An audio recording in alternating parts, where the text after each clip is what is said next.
우리가 읽은 이 다니엘서는 묵시문학입니다.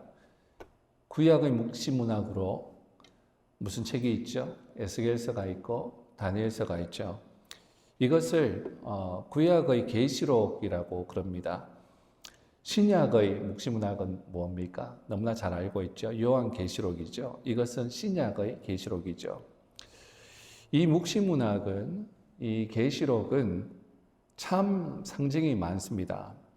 그래서 이것을 잘못 적용하고 잘못 해석하면, 그래서 풀면 굉장히 위험해지죠. 이것으로 인해서 이단들이 많이 발생하게 됩니다. 그래서 그런지 이 정통교회들은 이 요한계시록이나 다니엘은 해석하는 것보다 첫 부분, 우리가 읽은 부분들 같은 부분들은 참 많이 설교를 합니다만은 또 에스겔서 어려운 부분들은 잘 설교를 하지 않는 것 같습니다. 오히려 누가 많이 하느냐 하면 이단들이 참 많이 하죠.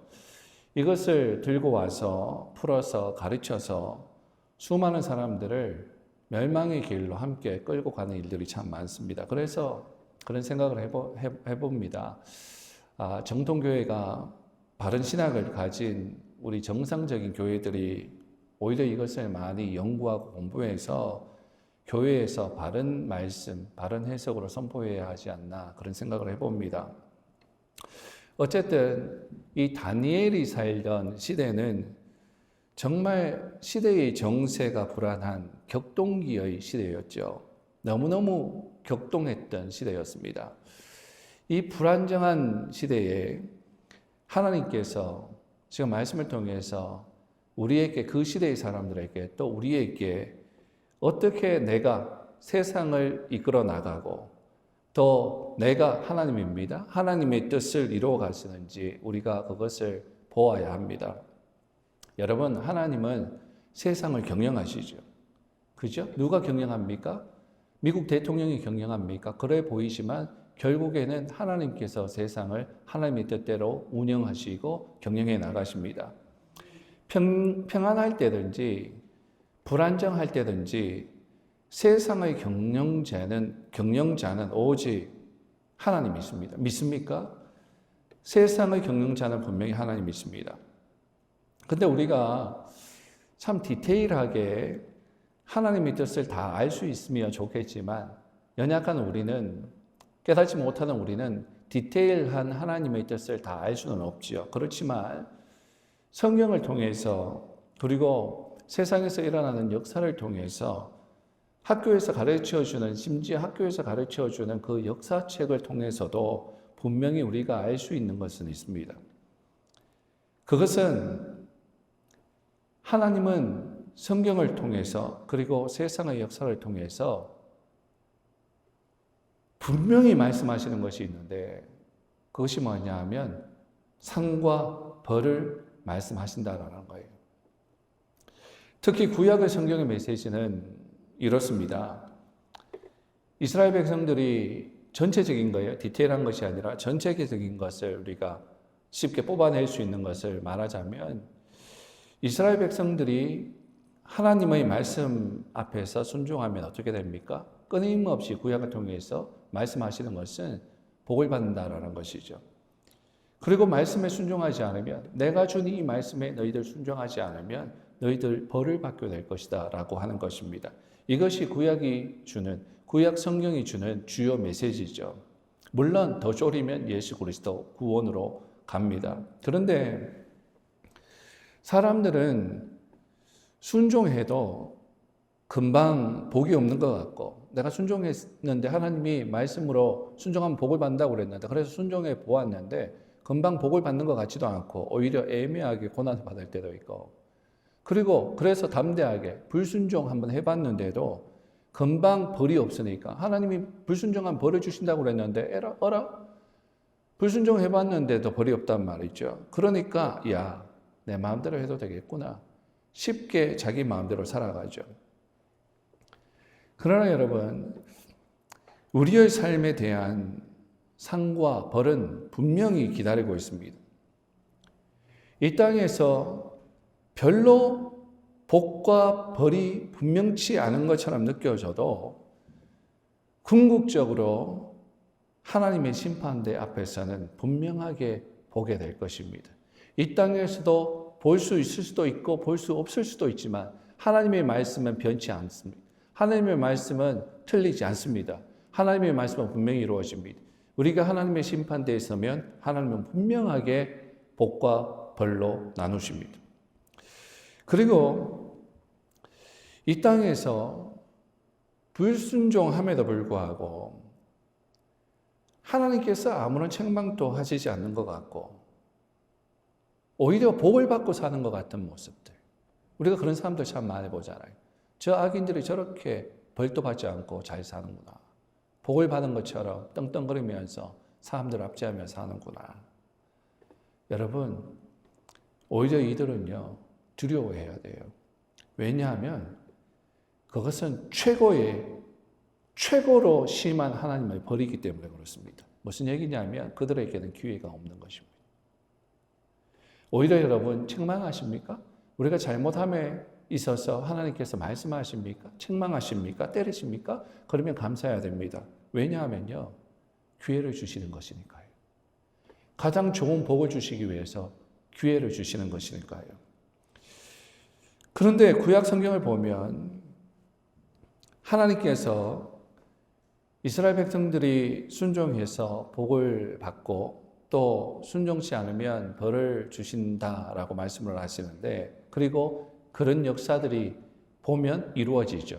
궁극적으로 보면 그렇게 하나님께서 말씀하신 것들을 금방은 아니지만 전체 역사를 보면, 성경을 보면 그렇게 하나님께서 이루어 가십니다. 그것이 성경의 진리죠.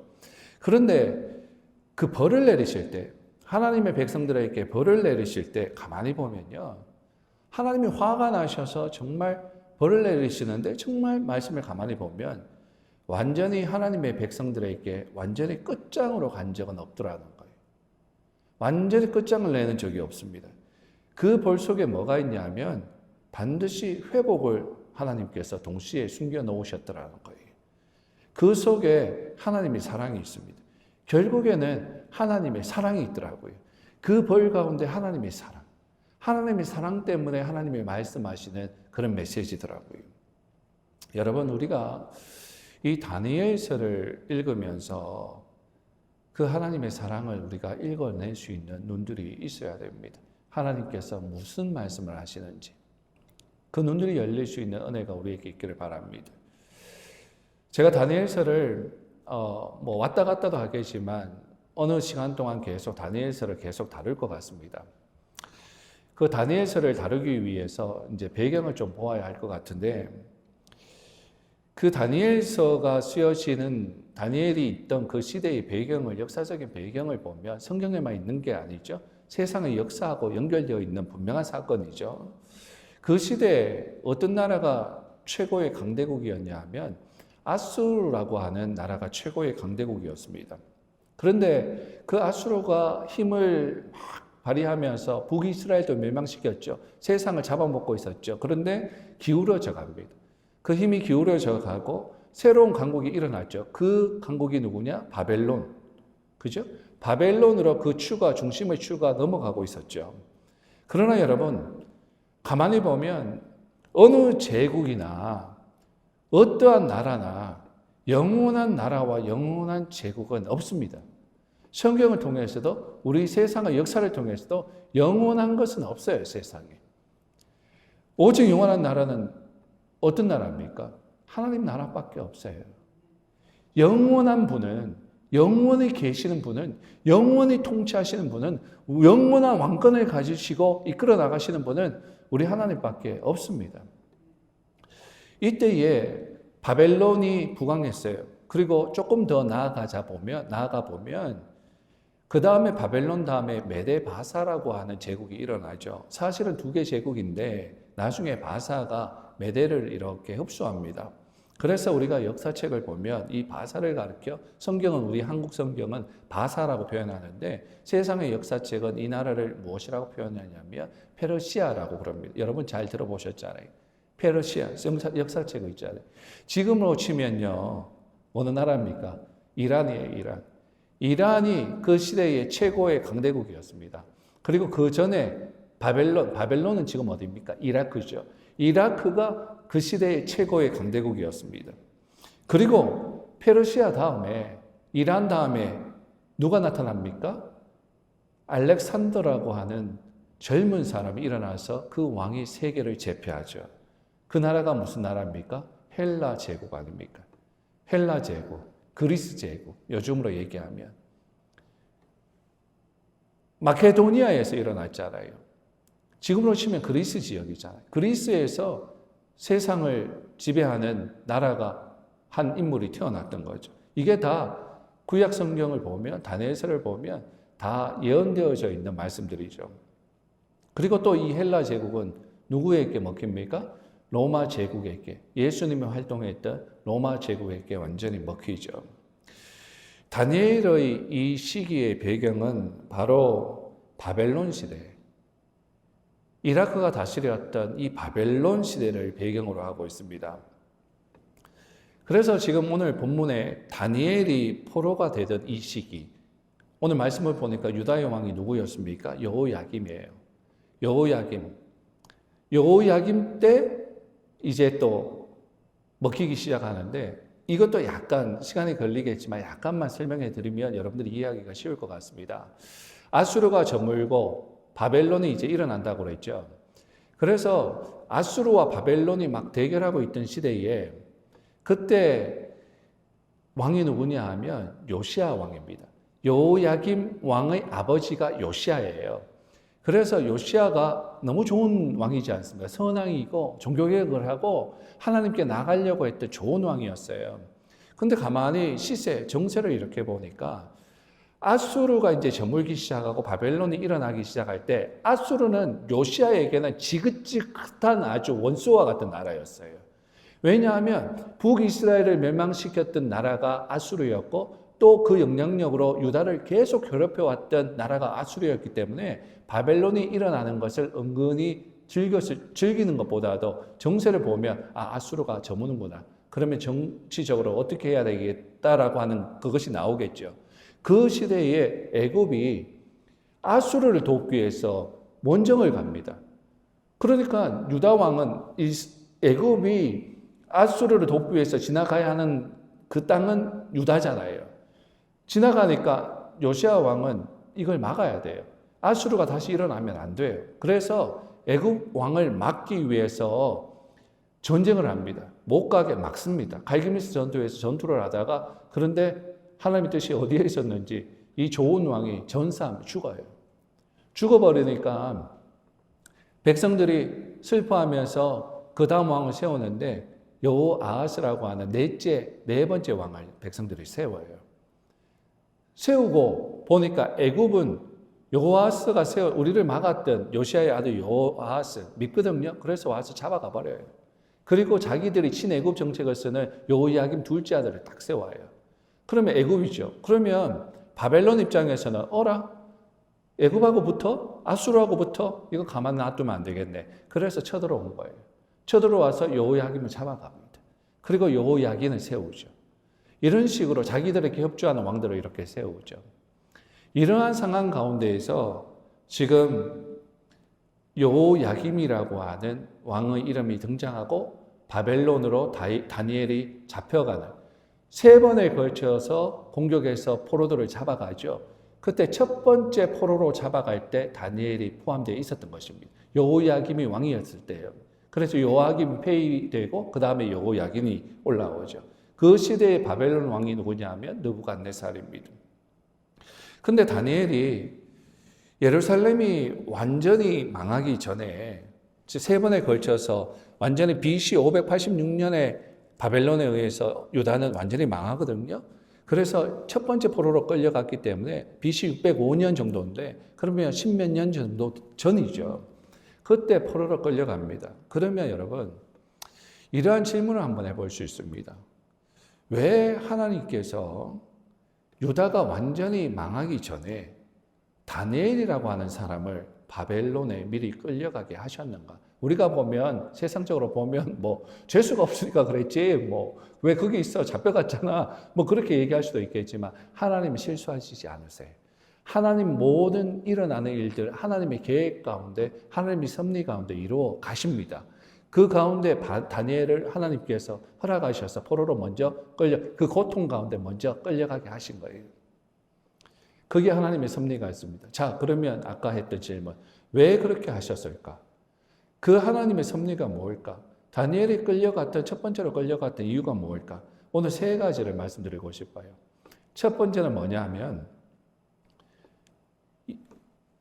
이방 나라의 땅에도 하나님의 영광을 선포하시기 위해서 그렇게 하셨습니다. 여러분, 말씀을 쭉 보면 나중에 바벨론 왕들이요, 하나님을 공경합니다. 바벨론 왕뿐만 아니에요. 페르시아 왕도, 메데바사 왕도 하나님을 공경합니다. 왜요? 왜 공경합니까? 다니엘 때문에. 하나님이 거룩한 사람 때문에. 예를 들어서 다니엘서 6장에 보면 메데바사 때, 다리오 왕 때, 다리오가 실수한 거죠. 실수한 건데 신하들의 함정에 그리고 참소로 다리오가 깨닫지 못하고 있다가 그 참소 때문에 사자굴에 다니엘이 들어가죠. 그런데 이 하나님을 사랑했던 것 때문에 사자굴에 들어가는데 또 이 하나님 때문에 당했던 고난 때문에 하나님의 영광이 드러나는 사건이 이거죠. 다니엘이 그럼에도 불구하고 하나님을 포기하지 않는 불굴의 신앙의 모습을 보면서 왕이 어떻게 됩니까? 감동을 받은 거죠. 그 모습을 보면서 감동을 받고, 그래서 나중에 오히려 다니엘을 참소했던 자들, 저놈들 사자굴에 집어넣어버려요. 그리고 다리오 왕은, 그 왕은 하나님을 찬양하고 높입니다. 와, 정말 신이구나. 정말 하나님이시구나. 그러면서 편지까지 써요. 굳이 그럴 필요는 없는데 조서까지 써서 도장을 딱 찍어서 전국에 다 보내버립니다. 어떻게 합니까? 이제부터 다니엘을 섬기는 하나님 모욕하는 자들 내가 가만히 안 놔둔다. 너희들 하나님 두려워해라. 하나님 찬양하라. 하나님을 높여버리죠. 이방 나라의 왕을 통해서. 이 다니엘의 불굴의 신앙의 모습을 보면서 왕들이 감동을 받고 하나님을 공경하죠. 근데 여러분, 이 바벨론은, 그리고 그 이후에 메데바사도 마찬가지고, 이 나라들은 단순한 변방의 나라가 아닙니다. 세상의 중심지였습니다. 그때는 세상의 중심지였어요. 여러분, 지금의 중심지가 어디입니까? 미국이죠. 미국이라는 나라는 정말 강대국입니다. 정말 이 세상을 시나리오를 쓰면서 이렇게 이끌어 가야 되겠다 결정하고 나아가면 세상의 모든 나라들이 그렇게 흘러가고 이끌어 갑니다. 우리가 몰라서 그렇지. 그 그림을 그려놓고 이끌어 나가는 나라가 미국이죠. 엄청난 영향력을 가진 나라입니다. 그렇죠? 근데 한번 생각해 보세요. 예를 들어서 우리나라 한국 비유를 들려고 그러니까 여기 한류 때문에 인기가 많아져서 좀 적절치 않는 것 같아서 좀 내버려 두고, 그러면 미안하지만 여기 필리핀 같은, 베트남 같은 나라, 이런 나라들도 잘 이제 일어나기 시작하지만, 이런 나라에서 예를 들어서 영화를 하나 만들었어요. 정말 좋은 영화를 만들었어요. 그래서 그 나라에서 난리 났어요. 그 나라에서 이야 정말 잘 만들었다 그러면서 막 100만 관객이 왔다 그러면서 막 떠들어요. 그런데 아무리 그 안에서 떠들어봤자 그 좋은 영화가 외국으로 수출됩니까? 미국에 그 영화가 수입돼서 미국 사람들이 봅니까? 한국 사람들이 그거 봅니까? 안 보죠. 안 봅니다. 우문안의 개구리처럼 자기들만의 잔치, 리그를 하는 거예요. 정말 좋았다. 그렇지만 거기서 끝나는 거 차차손의 태풍이라고 해야 하나? 그렇죠. 그런데 보세요. 미국이라고 하는 나라에서 영화 하나 만들었다고 생각해 보십시다. 영화 잘 됐어요. 그럼 미국에서 끝납니까? 아니요. 한국에서도 보고, 필리핀에서도 보고, 베트남에서도 보고, 중국에서도 보고, 세상에 다 봅니다. 엄청난 영향력을 끼쳐버려요. 그러니까 영화 배우들 이 돈 받는 게 틀리죠. 한국 영화 배우들 돈 받는 거하고 틀리죠. 한번 해버리면 얼마나 영향력 있게 받습니까? 그리고 세상을 돌아다니면서 홍보하고. 이게 바로 미국이거든요. 미국에서 뭔가 일어나면 세상이 모두가 영향을 받고 따라합니다. 그리고 미국이 헛기침 한번 해버리면 놀랍니다, 다들. 한번 이렇게 해 그러면 싫지만 다 따라합니다. 지금 이거예요. 세계의 중심지가 지금 바벨론에 있고 메데바사 페르시아에 있어요. 이 세계의 중심지인 이 땅에 다니엘이라고 하는 한 사람을 통해서 그 왕들을 통해서 하나님의 영광을 선포하셨어요. 그리고 온 세계의 영광을 받으실 분은 바로 하나님 홀로이시라는 이 사건을 통해서 하나님께서 선포하신 것입니다. 그래서 하나님께서 섭리가 있어 다니엘을 먼저 보내셨어요. 그리고 두 번째 이유가 있습니다. 뭐냐 하면 하나님께서 다니엘을 먼저 보내셔서 나중에 십몇 년 후에 동족들이 끌려온다고 그랬죠. 2차로도 오고 3차 완전히 망해서 우르르도 옵니다. 그 동족들이 끌려올 때를 하나님께서 다니엘을 통해서 대비하신 거예요. 여러분, 이런 이야기를 하면 생각나는 다른 성경의 인물이 있지 않습니까? 있죠? 요셉이에요, 요셉. 마치 애굽 땅에 하나님께서 요셉을 먼저 보내셔. 고난 가운데 요셉을 우리는 알지 못하지만 그러나 하나님께서 섭리가 있으셔서 요셉을 선택하셔서 애굽에 먼저 보내시고 총리 만드셔서 가난과 기근을 대비하시고 세상을 구원한 것처럼 하나님의 백성들을 위해서 끌려올 하나님의 백성들을 위해서 하나님께서 다니엘을 먼저 보내시고 예비하신 거예요. 어쩌면 다니엘 때문에 백성들이 포로로 끌려와서 그 정도로라도 살 수 있었던 거예요.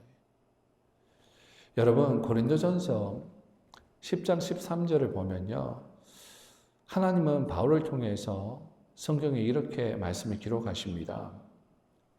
말씀 나왔죠? 이런 말씀이 있습니다.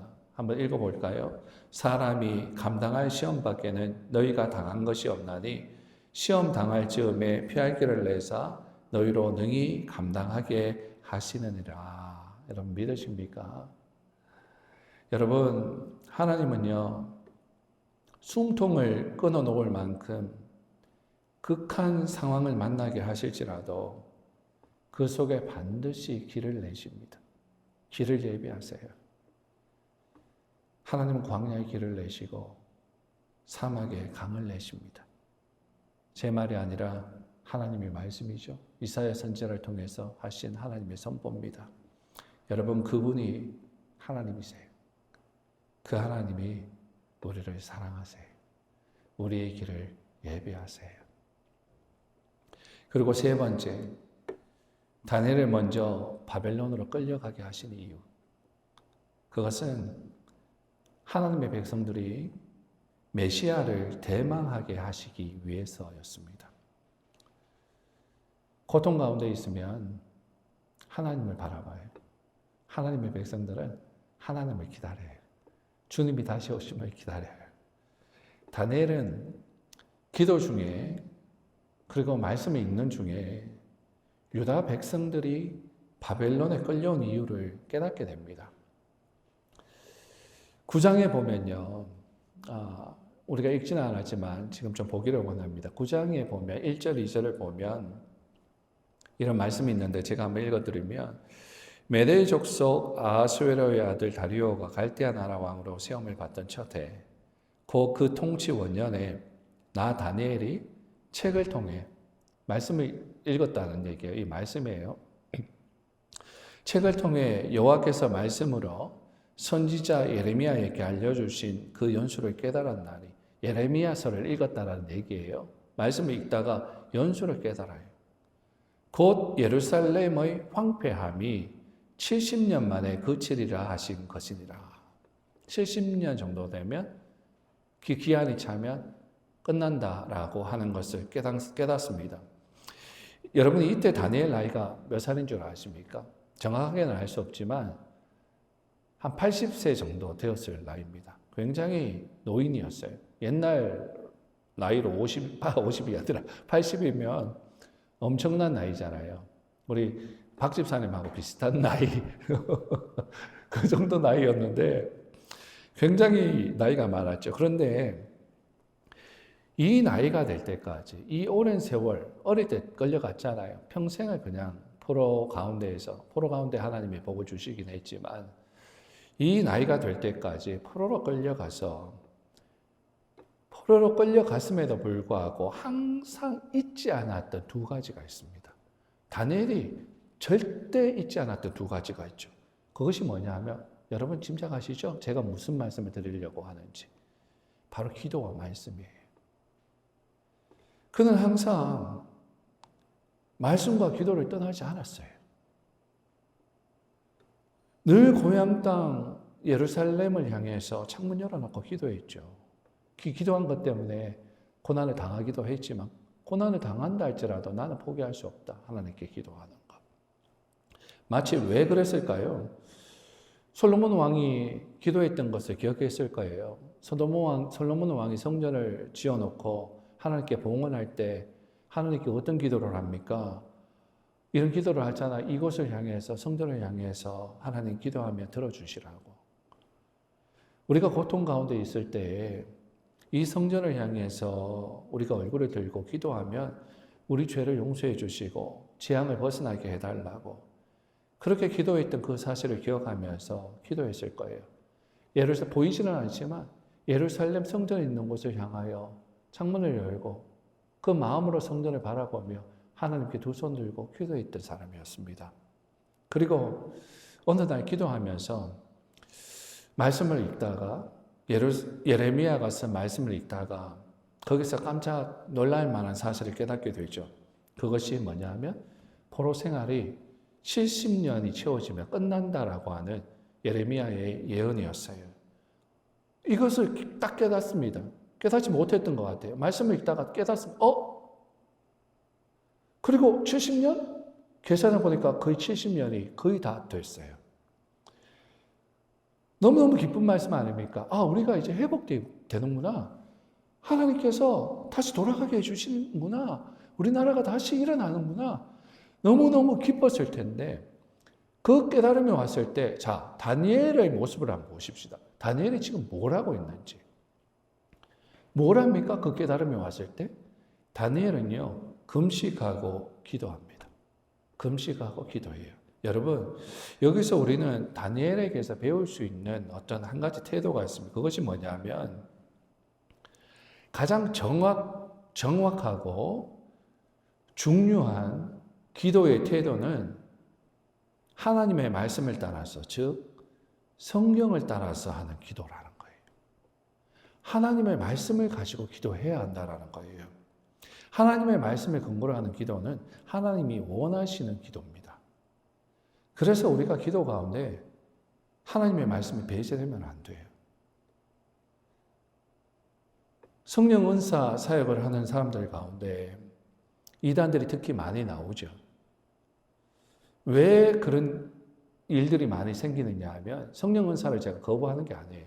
그런 가운데 많이 특히 이단들이 나오는데 왜 그런 일들이 일어나느냐 하면 말씀을 근거로 하지 않기 때문에 그런 일들이 일어납니다. 말씀하고 상관없는 직통 계시를 가지고 말씀의 근거가 되어지지 않는 말씀을 그걸 가지고 선포하고 나아가고 교리를 만들다 보면 이건 하나님께 대적하는 행동이에요.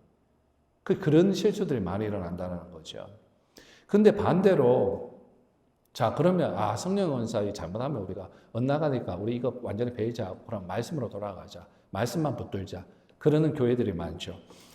그런데 여러분 좋아요. 말씀으로 돌아가는 건 좋은데 기도가 없는 말씀의 사역은 어떤 또 문제점이 있냐면 생기가 없어요. 생기가. 죽어 있어요.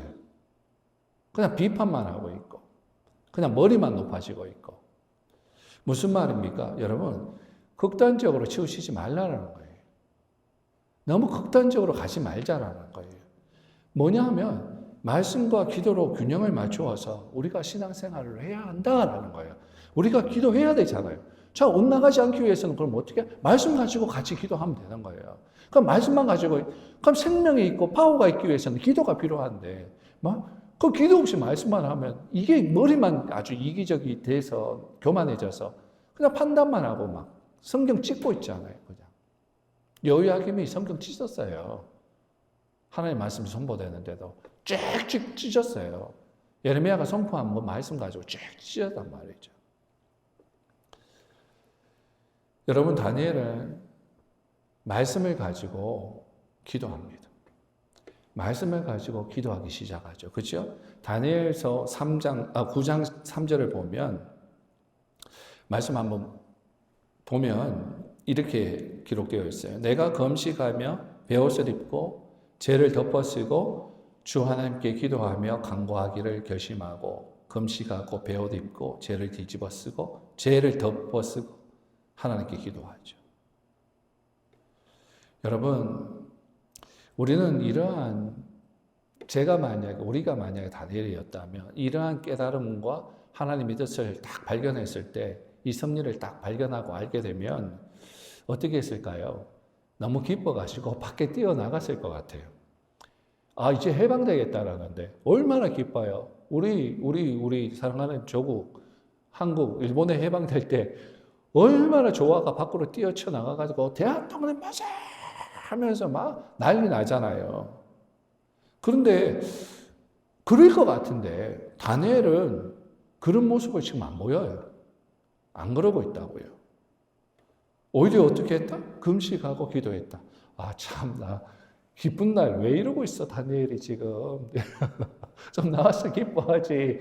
이 사람 왜 또 분위기 망치고 있어. 뭐 그렇게 말할 수도 있을 것 같은데 이유가 있어서 그래요. 다니엘이. 왜 그렇게 했을까요? 여러분, 다니엘은요 70년 동안 하나님께서 이스라엘 백성들을 포로로 살게 하셨던 그 이유를 알고 있었기 때문에 그렇습니다. 그 이유를 알면 기뻐할 수가 없어요. 왜 포로로 살게 했습니까? 그것은 바로 민족의 죄가 있었기 때문에 그렇습니다. 죄 때문에 지금 그런 고통을 당하고 있는 거예요. 근데 그 죄가 뭐예요? 하나님의 말씀 거역한 거예요. 불순종한 거예요. 하나님이 순종한 복을 주신다고 했는데 불순종해도 그냥 계속 잘 되는 것 같으니까 하나님 말씀 팽개치고 발로 뻥 차버리고 지 마음대로 자신들이 원하는 대로 살았던 거예요. 예를 들어서 율법을 보면 히브리인들 노예로 삼지 말라고 그랬는데 마음대로 막 노예로 삼고 6년 일 시켰으면 1년 쉬게 해줘야 되는데 그렇게도 안 하고 땅도 마찬가지 6년 열심히 인간들을 위해서 땅이 봉사했으면 1년 쉬게 해줘야 하는데 욕심 생겨가지고 쉬지 않고 하나님의 말씀 하나도 안 들었어요. 지 마음대로 다 했어요. 그래서 다니엘이 70년 포로의 해방의 복음을 깨닫고 알게 되었지만 하나님의 섭리 사랑을 알게 되었지만 그 해방이 그 하나님의 다시 회복시켜 주시는 그 은혜를 진정한 의미와 진정한 하나님의 섭리를 이끌어내기 위해서는 진정한 의미를 그 사건이 진정한 의미를 갖기 위해서는 먼저 기뻐하는 것이 아니라 철저한 민족의 죄의 슬픔을 끌어안고 하는 기도가 필요했던 것입니다. 그래서 그때부터 민족의 지난 죄를 끌어안고 말씀을 붙들고 기도하였습니다. 여러분 이것이 진짜 회개입니다. 그리고 그 다니엘의 기도 속에 주어가 있는데 그 주어가 뭐냐 하면 우리가입니다. 우리가. 우리 조상들이라고 말하지 않아요. 그들이라고 말하지 않아요. 그 죄를 나의 죄라고 말하고 있어요. 우리가 보통 어떻게 이야기합니까? 왜 그 교회는, 왜 그 목사는, 왜 그 사람은 그렇게 말하지 않습니까? 저도 말씀을 보면서 저의 모습을 보면 기도했으면 그랬을 거예요. 다니엘처럼 기도 안 했을 것 같아요. 우리 조상들의 죄 때문에 우리가 이렇게 고통을 당했네요. 하나님 이렇게 얘기했을 것 같은데 다니엘은 그렇게 얘기하고 있지 않더라고요. 나의 죄로 동일화시키고 있더라고요. 여러분 이것은 뭐냐 하면 그리스도의 몸으로 만나는 공동체 정신이다라는 것입니다. 이 팔이 잘못했지만 이 다리가 잘못했지만 눈인 나는 쟤들이라고 얘기하지 않고 그리스도의 공동체 몸인 우리가 죄를 지었습니다 라고 말하고 있더라고요. 그래서 아간의 죄를 한번 볼까요? 아간의 죄가 발견되었습니다. 하나님이 다 없애라고 그랬는데 욕심 때문에 숨겨놨죠. 그 죄가 어디서 발견됩니까? 장막에서 발견되죠. 이 장막의 죄라는 것은요, 무슨 얘기냐면 공동체의 죄라고 하는 뜻입니다. 아간 한 사람의 죄가 아니라 공동체의 죄다라는 거죠.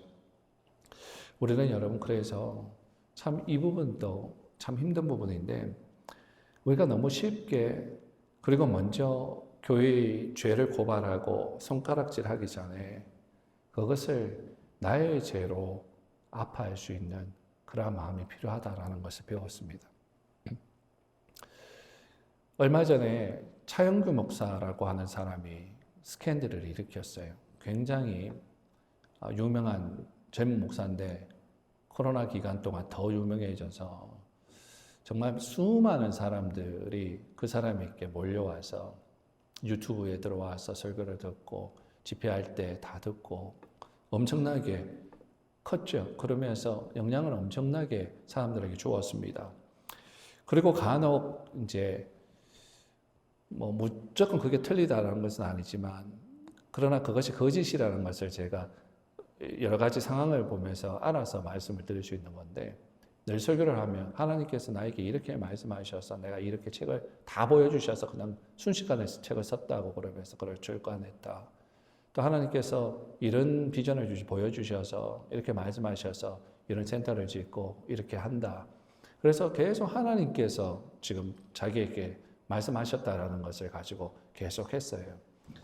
물론 좋은 메시지들이 너무 많아요. 그런데 그걸 딱 던지니까 와 사람들이 그런 얘기를 하면 와 이 사람 정말 대단한 사람이구나 해서 몰리거든요. 그러면서 엄청나게 계속 불어났는데 그러면서 이제 설교를 하면 영향을 끼치고 좋은 말씀들 하나님 말씀 가지고 와서 전한 거잖아요. 근데 그게 자기 것을 섞어버리니까 문제인 건데 자 그런 얘기를 하면 하나님이 이렇게 말씀하시고 이끌어 나가십니다. 이렇게 하기를 원하십니다. 여러분 동참해 주세요. 뭐가 필요합니다. 뭘 지어야 됩니다. 이런 걸 해야 됩니다. 여러분 헌금해 주세요. 동참해 주세요. 그러면서 제가 보면서 좀 마음이 불편했던 것이 뭐냐 하면 이번에 11조를 좀 여기 좀 힘 좀 실어 주십시오. 그래서 제 마음이 그때 말씀을 들으면서 이건 아닌데 왜 11조를 왜 자기한테 다 각 지역 교회들이 있고 지역 교회에 섬겨하는 것들이 있는데 왜 자기한테 지금 이건 잘못됐는데 그러나 뭐 아직 뭐 그런 부분들은 약한 부분이겠지 하고 막 이렇게 넘어가긴 했는데 왜냐하면 좋은 메시지를 많이 던졌으니까. 근데 그러니까 돈이 엄청나게 들어왔어요. 엄청나게 들어와서 그 돈 가지고 막 외국에 뭐 센터 사고 뭐 강남에도 뭐 사고 막 그러면서 이 사람이 이 돈 가지고 그러면서 설교하면서도 제가 기억나는데 제가 띵땅 안 칠 테니까 여러분 믿고 좀 해주십시오. 그래서 성도들이 막 마음을 합해서 막 했단 말이죠. 근데 그렇게 말해놓고 정반대로 했단 말이죠. 부동산 구입하고 불륜녀하고 명품 구입하고 또 직접 계시 들으면 하나님 뜻을 잘 알 텐데 어떻게 거짓 목사, 사기꾼 목사한테 사기당해가지고 협박당하고 있고 그 불륜 저지르고 있고 엄청난 아픔과 파장이 있었어요. 엄청난 일들이 생겨버린 거죠. 저도 그걸 보면서 며칠 동안 마음이 너무 분잡하고 마음이 많이 아팠습니다. 그래서 얼마나 마음이 안 좋았던지 꿈에도 막 나타나더라고요. 이 정도 되면 얼마나 생각을 많이 하고 있는지 그거잖아요. 그들이 그러면서 나중에 이제 회개한다 그러면서 회개를 올렸어요. 근데 여러분 그들이 잘못된 자들이 맞죠? 그죠? 잘못된 거예요. 정말 하나님 이름 가지고 와서 사기친 아주 악질이에요, 악질. 맞아요. 근데 회개도 회개했지만 회개했다고 올리는데 근데 회개하는 동영상을 이렇게 올리고 그러니까 와 정말 무섭게요. 세상이 똑같아요. 세상에도 정치 보면 좌와 우 딱 나뉘잖아요. 쫙 갈라지잖아요. 이것도요 회개했다고 딱 하니까 쫙 막 모세 홍해 갈라지듯이 쫙 나눠지더라고요. 한쪽은 회개했으니까 우리 다 죄인인데 회개했으니까 됐다고 다시 하면 된다고 막 이렇게 한쪽은 그 회개가 진짜 회개인지 어떻게 하냐고 책임을 져야 되지 않냐고 이렇게 쫙 나뉘더라고요. 여러분 근데 제가 말씀드리고 싶은 거는 여러분 회개해야 돼요. 회개는 회개예요. 그죠? 회개해야 되는 거예요. 근데 여러분, 회개도 회개지만 회개했다고 모든 게 해결되는 게 아니에요. 회개하면서 그 잘못한 일에 대해서 책임을 져야 되는 겁니다. 세상도 잘못을 했으면 잘못했습니다고 하지만 그 잘못에 대한 책임을 져요. 감옥에 가든지 책임을 져요. 성경도 회개하지만, 다윗도 회개하지만 그 책임을 집니다. 하나님은 쥐게 하죠. 이게 우리가 회개를 하면서 그 하나님이 징계하시는 그 징계를 담대히 받는 것. 징계는 피하고 무조건 회개, 막 입으로 나불나불 거렸다고 회개라 그러면서 다 everything okay. 나만 죄 짓냐, 너도 죄 짓잖아. 뭐 이런 접근 방법이 아니라.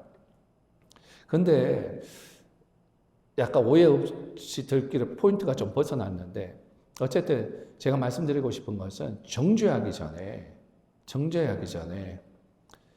잘못을 말하지 말라는 것 절대로 안 해요. 잘못한 것은 잘못했다라고 말해야 돼요. 바로 잡아야 돼요. 요즘 시대는 선을 악이라고 그러고 악을 선이다라고 하는 시대에 살고 있어요. 그러면 하나님의 말씀을 근거로 선은 선이다, 악은 악이다라고 말해야 돼요. 그걸 말을 교회는 해야 돼요. 근데 교회는 그것을 요즘 안 하고 있죠. 그래서 세상 믿는 자들이 세상에 나가서 어떻게 살아야 하는지 알지 못하고 우왕좌왕합니다.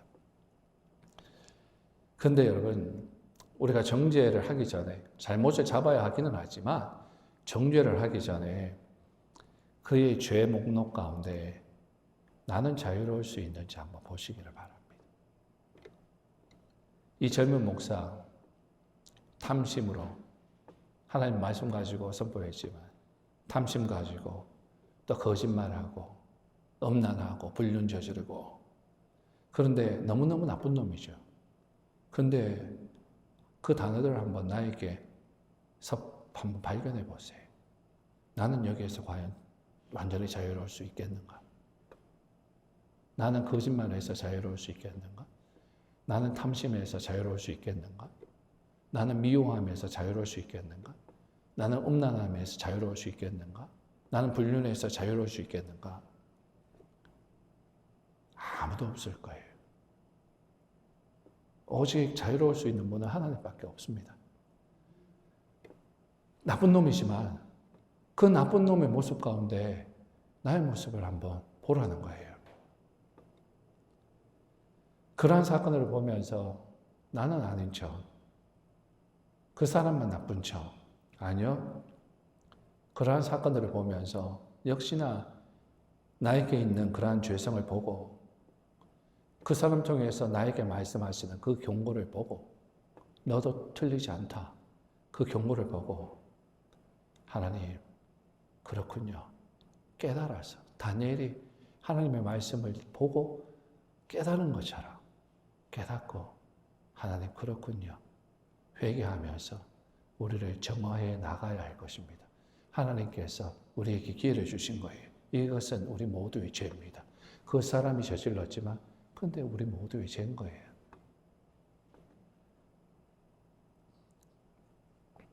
다시 좀 말씀을 돌아와서 약간 좀 포인트에서 벗어나기는 했는데 다시 말씀으로 돌아와서 어쨌든 다니엘의 시대에 나라가 망하고 죄로 인해서 그죠? 죄로 인해서 나라가 망하고 포로로 끌려가 있는 이러한 어려움의 시대에 그리고 소망이 없는 고통당하는 시대에 이런 시대를 맞이하면 사람들이 어떤 마음을 들겠습니까? 정말 힘들면 어떤 마음이 듭니까? 얼마 전에 제가 아는 분, 이제 80이 훨씬 넘으신 분인데 이제 몸에 이제 많이 고장이 나서 암도 막 나타나고 그래서 병원 가서 치료받는데 치료가 너무 고통스럽잖아요. 힘들잖아요. 큰 병, 중병 걸리면. 그래서 죽을 날도 얼마 남지 않은 것 같고 그러니까 그분이 그런 말을 이렇게 했대요. 자식들한테 이제 그만하고 싶다고. 그만하고 싶고 나 이제 하나님 나라에 가고 싶다고. 이제 하나님에 가고 싶다. 너무 힘드니까 고통스러우니까 이제 하나님을 생각하는 거예요. 하나님 나라를 생각하는 거예요. 세상 사람들은 하나님 나라 모르니까 어떻게든 살려고 그러겠지. 근데 하나님 사람들은 고통 가운데 하나님 나라를 보는 거예요. 그 소망을 본단 말이죠. 초대교회 카타콤에서 그 지하교회에서 핍박을 하니까, 예수 믿는 사람들 핍박을 하니까 지하 땅 파서 다 들어갔죠. 그 사람들이 어둠에서 생활을 하니까 봉사가 되고, 그죠? 질병이 생기고, 그래서 막 빨리빨리 죽는단 말이죠. 너무 고통스러워. 그러나 하나님을 사랑하는 것을 포기할 수 없어. 그러니까 그 사람들 가운데 어떤 사상이 생겼습니까? 메시아 대망 사상이 생겨요. 주님 다시 오신다. 우리 참자. 주님 곧 오신다. 기다리자. 노마 원형 경기장에서, 사자굴에서, 또 사자밥에서, 원형 경기장에서 사자의 밥이 될 때 많은 사람들 웃으면서, 요즘으로 얘기하면 팝콘 먹으면서, 콜라 먹으면서 사람들 죽어가는 걸 보는 그 처참한 그 사람들이 어떻게 했습니까? 사자의 밥이 되는 사람들. 주님 오신다. 조금만 참으면 우리 주님 본다. 메시아 대망 사상. 주님 다시 볼 그걸, 그 소망을 가지고 갔어요. 이 포로로 살면서 힘들잖아요. 그럼 정말 힘들면 예수님 빨리 오시면 좋겠다. 메시아 대망 사상이 삭듭니다. 역사의 풀문불 지나면서 그들은 하나님을 기다립니다. 그들의 눈을 하나님께 고정합니다. 하나님을 경외합니다. 그것이 하나님의 목적이었어요. 다니엘을 통해서 먼저 보내신 하나님의 메시지였습니다. 사랑하는 여러분, 우리는 어떻습니까? 고통때든 고통때가 아니든 하나님의 목적을 여러분 아셨죠? 하나님의 목적이 바로 이것이었거든요. 우리는 우리의 눈을 하나님께 고정하고 하나님을 경외하고 진정 주님의 오심을 기다리고 있습니까? 그 질문을 우리에게 한번 해보기를 원합니다. 말씀을 정리하겠습니다. 하나님께서 다니엘을 먼저 바벨론 땅으로 옮기셨어요. 하필이면 세상적으로 얘기하면 재수 없이 첫 번째로 포로로 걸려갔는데 하나님의 섭리가 있으셔서 하나님 실수하지 아니하시고 먼저 보내셨는데, 오늘 세 가지 이유, 온 땅에 하나님의 영광을 드러내게 하시기 위해서, 그리고 나중에 유대 포로들이 끌려올 텐데 그들을 대비하는 하나님의 배려와 보호, 그리고 결국에 하나님의 백성들이 하나님을 바라보게 하는 메시아 대망케 하는 그러한 역사 가운데 하나님께서 보내셨어요. 이러한 하나님의 섭리가 있었습니다. 또한 이러한 하나님의 섭리를 깨닫고 반응했던 그 다니엘의 태도가 바로 우리의 태도가 되어야 할 줄 믿습니다. 그는요, 이것만 말씀드리고 금방 마무리하겠습니다. 그는요, 포로 가운데에서 조금 전에 말씀드렸지만 두 가지 포기하지 않았다고 그랬어요. 하나님의 말씀을 읽는 것 절대 포기하지 않았습니다. 그리고 기도하는 것 포기하지 않았습니다. 말씀을 읽습니다. 읽고 묵상하면서 깨닫습니다. 하나님의 뜻을 깨닫습니다. 그리고 순종합니다. 그리고 기도합니다. 말씀을 가지고. 그런데 그 기도의 모습을 한번 보자고요. 그는 기도를 하면서 베옷을 입고 금식하고 재를 뿌리면서 기도합니다. 이것은 하나하나 의미가 있는 거예요. 그냥 적힌 것이 아니에요. 이 단어 하나하나에는 의미가 있습니다. 무슨 의미가 있냐면, 베옷이라는 것은요, 제사장들이 제사 드릴 때 입는 옷입니다. 구원과 구속을 상징하는 제사. 백성들과 하나님을 연결시키기 위해서 제사장들이 베옷을 입고 하나님께 나아가죠. 제사하죠. 근데 베옷을 입는데 왜? 땀이 나서는 안 됩니다. 그래서 베옷을 입습니다.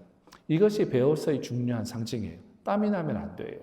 여러분, 무슨 얘기를 하느냐 하면, 구원의 문제는 우리의 땀과 노력으로 개입할 것이 없다라는 거예요. 구원은 우리의 땀과 힘으로 하는 게 아니에요. 그것을 의미합니다. 그리고 두 번째, 금식하죠.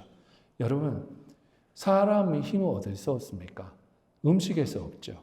외부에서 먹는 음식을 통해서 힘을 얻어서 에너지를 가지고 합니다. 뭔가를 합니다. 그런데 음식을 안 먹는다? 이것은 여러분, 내 힘으로 될 것이 아닙니다.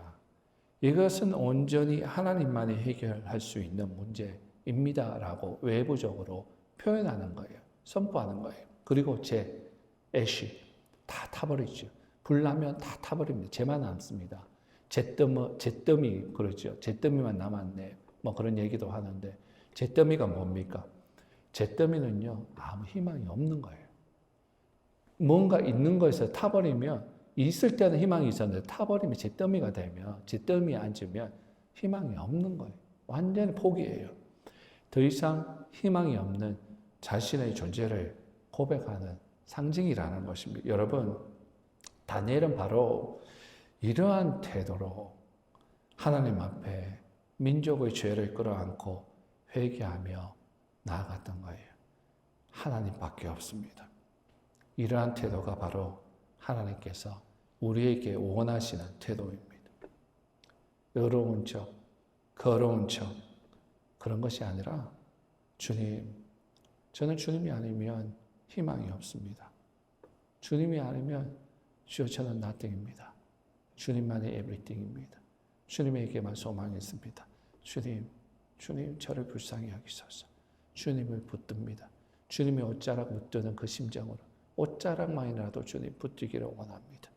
그런 태도로 주님을 붙드는 그런 태도입니다. 여러분 그러면 어떻게 된다고요?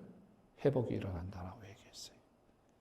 역사를 통해서 이스라엘이 포로의 시대에서 돌아와서 회복한 것처럼 우리에게 진정한 하나님의 위로와 회복과 형통함이 있을 것입니다. 원리를 오늘 아시겠습니까? 그 다니엘을 통해서 주시는 그 원리를 우리가 붙들고 진정한 회복과 형통함이 있는 저와 여러분들 될 수 있기를 예수님의 이름으로 부탁드립니다. 기도하겠습니다.